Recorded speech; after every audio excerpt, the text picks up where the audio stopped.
JEE NEET coaching online versus offline coaching ఎక్కడ తీసుకోవచ్చు? JEE NEET coaching ఆన్లైన్లో ఈ మధ్య తక్కువ ఎక్స్పెన్స్ మనకు తక్కువ ఉంది కాబట్టి మేము అంత ఆఫ్లైన్లో ఎఫోర్డ్ చేయలేకపోతున్నాము, మేము ఆన్లైన్లో తీసుకుంటాము అనుకునే వాళ్ళు, and at the same time ఆఫ్లైన్లో తీసుకుంటే మాత్రమే సక్సెస్ అవుతాము అనుకునే వాళ్ళు, రెండింటి గురించి మనం ఇక్కడ JEE NEET coaching online versus offline గురించి మనం డీటెయిల్గా మాట్లాడుకుందాము. అండ్ ఇక్కడ మనకేంటి అంటే ఆన్లైన్ కోచింగ్ అడ్వాంటేజెస్ మనం తీసుకుంటే ఫస్ట్ ఇంపార్టెంట్ ఏంటంటే మనీ కన్స్ట్రెయిన్ ఉంటుంది. సో ఎందుకంటే ఆన్లైన్లో కొంచెం డబ్బులు తక్కువ ఉంటుంది, మనం ఎఫోర్డబుల్ అవ్వచ్చు. సో అదొకటి. అండ్ యాక్సెసిబుల్ కూడా ఈజీగా ఉంటుంది, అదొక పాయింట్ మనం కన్సిడర్ చేయొచ్చు ఆన్లైన్ విషయం చూసుకుంటే. అండ్ తర్వాత వచ్చేసి లొకేషన్ కన్స్ట్రెయిన్, అంటే మనం ఒక చోటకి వెళ్ళాలనుకుంటున్నాం, ఎగ్జాంపుల్ మన కోటాలోనే ఒక మంచి ఇన్స్టిట్యూట్లో జాయిన్ అవ్వాలనుకుంటున్నాము. సో దానికి సంబంధించి కూడా మనం ఇక్కడి నుంచి తక్కువ ఫీజు తోటి మనం జాయిన్ అవ్వడానికి అవకాశం ఉంటుంది కోటాలో మంచి ఇన్స్టిట్యూట్ చూసుకుంటే. తర్వాత వచ్చేసి ఇక్కడ మనము సెల్ఫ్ లెర్నింగ్ అనేది ఉండాలి. ఎందుకంటే ఆన్లైన్లో తీసుకునే వాళ్ళు చాలామంది ఏంటి అంటే సెల్ఫ్ లెర్నింగ్ ఉన్న వాళ్ళకే వర్కౌట్ అవుతుంది.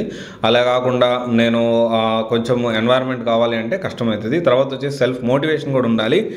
జనరల్గా ఏంటి అంటే మనం పాజిటివ్ ఆస్పెక్ట్ చూసుకుంటే మనీ కన్స్ట్రెయిన్, లొకేషన్ కన్స్ట్రెయిన్ మాత్రమే ఉన్నాయి. ఈ రెండు మాత్రమే మేజర్ అడ్వాంటేజెస్గా మనం మాట్లాడుకోవచ్చు. కానీ డిసడ్వాంటేజ్ విషయానికి వస్తే స్క్రీన్ టైం. రోజుకి ఆ ఫోన్లో కానీ ల్యాప్టాప్లో కానీ కూర్చుంటూ 7-8 గంటలు మనం ల్యాప్టాప్ ముందు ఒక ఇంటర్ చదివే పిల్లోళ్ళు కూర్చోవాలి అంటే రోజుకి అట్లీస్ట్ 3-4 అవర్స్ వేసుకున్నా కానీ చాలా కష్టమవుతుంది. సో అదొకటి బిగ్గెస్ట్ డ్రాబ్యాక్. అండ్ ఇంకోటి వచ్చేసి ఏంటి అంటే మనం డివియేట్ అయ్యేదానికి ఛాన్సెస్ ఎక్కువ ఉంటాయి. అండ్ ఇంకొక విషయం వచ్చేసి ఏంటి అంటే నో పీర్ గ్రూప్ అంటే ఏంటి అంటే బాగా చదివేవాళ్ళు ఒక గ్రూప్ ఆఫ్, అంటే జనరల్గా ఏంటి అంటే ఎప్పుడు కూడా మన పెద్దవాళ్ళ సామెత ఏంటి అంటే ఫ్రెండ్స్, మీ ఫ్రెండ్స్ ఎవరో చెప్పండి, మీ క్యారెక్టర్ ఏంటో చెప్తాను అన్నట్లు అంటారు కదా. సో మనకి ఇక్కడ ఏంటి అంటే సరే నెగిటివ్ పాయింట్లో కాసేపు పక్కన పెట్టేసేస్తే పాజిటివ్ ఆస్పెక్ట్లో చాలామంది కలిసి ప్రిపేర్ అవుతూ, అంటే ఒక ఎన్వైర్న్మెంట్, అంటే నాకు డౌట్స్ వస్తే ప్రతిదీ మన సార్ దగ్గరికి వెళ్ళి లేకపోతే ప్రతిదీ ఫ్యాకల్టీ దగ్గరికి వెళ్ళి ప్రతిదీ ఇన్స్టిట్యూట్ వాళ్ళని మనం అడగలేము. ఖచ్చితంగా ఫ్లెక్సిబుల్ మనకు ఒక గ్రూప్ అనేది ఉంటే, అంటే ఫ్రెండ్స్ గ్రూపు మనందరూ చదివే వాళ్ళు అట్లాంటి గ్రూప్ మనం ఏర్పాటు చేసుకోవడానికి ఆఫ్లైన్లో అవకాశం ఉంటుంది, కానీ ఆన్లైన్లో అవకాశం ఉండదు అది. అండ్ ఇంకోటి వచ్చేసి ఏంటి అంటే కాంపిటీషన్. మనకి ఏంటి కాంపిటీషన్, మన పక్కన వాళ్ళు ఎలా చదువుతున్నారు, మనం ఎలా చదవాలి, ఇవన్నీ కూడా మనకి ఆన్లైన్లో తెలియవు. ఎందుకంటే మన ఇంట్లో ఉంటాము, మనం ఎంత చదువుతున్నాం, ఎట్లా చదువుతున్నాం అనేది మనకు ఒక డిసిప్లిన్ అనేది కూడా ఉండదు. అంటే సెల్ఫ్ డిసిప్లిన్ ఉంటే ఓకే, ఒకవేళ లేకపోతే. అలా కాకుండా ఒక గ్రూప్ ఆఫ్ ఆఫ్లైన్లో మనం కానీ జేఈ నీట్ కోచింగ్ జాయిన్ అయితే మనకు ఒక సెల్ఫ్ డిసిప్లిన్ అనేది ఉంటుంది. మార్నింగ్ స్టడీ అవర్స్ కూర్చోబెడతారు, మనం చదివినా చదవకపోయినా ఆ టైంలో మనం కూర్చున్నాం అంటే ఒకసారి కాకపోతే ఒకసారైనా మనకు ఇంట్రెస్ట్ వస్తుంది. పక్కన వాళ్ళు చదివేదాన్ని బట్టి మనకు ఒక హెల్దీ కాంపిటీషన్ అనేది మనకు అర్థమవుతుంది. తర్వాత వచ్చేసి టైం షెడ్యూల్, ఇది చాలా ఇంపార్టెంట్.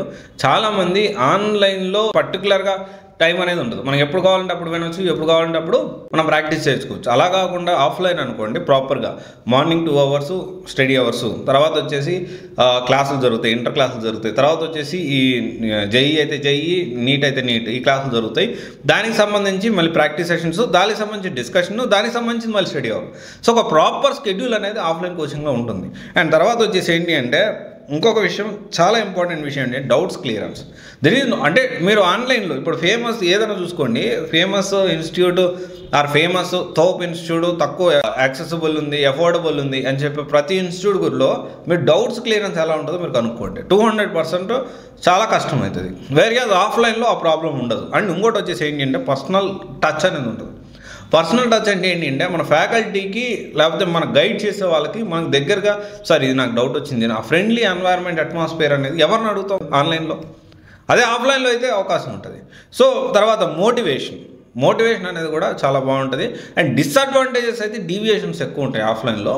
సో ఎంత పాజిటివ్ ఆస్పెక్ట్ ఉందో ఆఫ్లైన్లో డిసడ్వాంటేజ్ ఏంటి అంటే ఈ డీవియేషన్స్ కానీ డిస్ట్రాక్షన్స్ కానీ ఎక్కువ ఉంటాయి.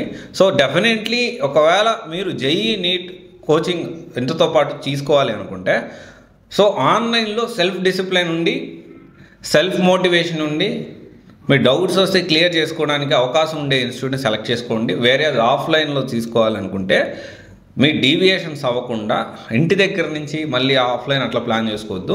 కుదిరితే సాధ్యమైనంత వరకు హాస్టల్లోనే ఉండి అక్కడే చదువుకుంటూ ఉండండి, which is prime time for your లైఫ్లో. మీ జీవితంలో ఈ 2 సంవత్సరాలు మంచి కాలేజీలో సీట్ వస్తే అది చాలా ప్రైమ్ టైం. మీరు ఈ inter first year second year అనేది చాలా చాలా క్రూషియల్.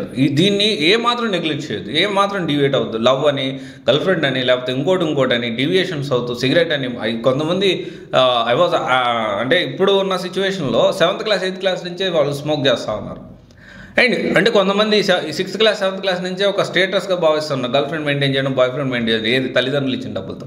సో ఇక్కడ నేను ఏమంటున్నానంటే, ఇది inter first year second year అనేది చాలా ప్రైమ్ టైం. మన కెరియర్లో చాలా సీరియస్గా తీసుకోవాల్సిన 2 సంవత్సరాలు. మీరు జేఈఈ నీట్ మంచి కాలేజీలో మీరు తెచ్చుకున్నారంటే మీ లైఫ్ చాలా బాగుంటుంది, విల్ బీ చాలా బాగుంటుంది. ఎందుకంటే మీకు డిఫరెంట్ అట్మాస్ఫియర్ ఉంటుంది. ఐఐటియన్స్ని ఎన్ఐటి వాళ్ళని నేను కలిసినప్పుడు నేను ఎప్పటికీ రిగ్రెట్ ఫీల్ అవుతాను. నేను ఇంటర్లో సీరియస్గా తీసుకొని ఉంటే నేను ఇంకా బెటర్ కమ్యూనిటీ ఉండేది, బెటర్గా నేను ఇంకా మంచి పొజిషన్లో ఉండేవాడిని కదా. సో డెఫినెట్లీ అఫ్కోర్స్ ఇప్పుడు కూడా నేను మంచి పొజిషన్లో ఉన్నాను, that is whole different story. But ఇంకా బెటర్ పొజిషన్లో ఉండేవాడిని కదా. ఎందుకంటే నాకు తెలిసిన ఇప్పుడు సార్ వాళ్ళు కానీ ఐఐటియన్స్ అన్న కొంతమంది ఫ్రెండ్స్ ఉన్నారు. వాళ్ళు ఐఐటి నుంచి బయటకు వచ్చి వాళ్ళ గ్రూప్ కానీ, కొన్ని కంపెనీస్ ఫౌండర్స్ కానీ, లేకపోతే ఎంటర్ప్రెన్యూర్స్ అయ్యారు, ఎడ్యూప్రెన్యూర్స్ అయ్యారు. మళ్ళీ ఇంటర్నేషనల్ ఆఫర్స్ వాళ్ళకి వచ్చాయి, డైరెక్ట్గా యూఎస్ మనం రెడ్ కార్పెట్ వేసి తీసుకెళ్తా ఉంది. సో తర్వాత యూపీఎస్సీ క్రాక్ చేసి ఐఏఎస్ ఐపీఎస్ అయ్యే వాళ్ళు దాదాపు ఎవ్రీ ఇయర్ 25 to 30% వాళ్ళు ఐఐటియన్స్ ఎన్ఐటి కాలేజ్ నుంచి వచ్చిన వాళ్ళు ఉన్నారు. సో డెఫినెట్లీ ఏంటి అంటే ఇది ప్రైమ్ టైము, ప్రాపర్గా ప్లాన్ చేసుకోండి, కాంప్రమైజ్ అవ్వద్దు.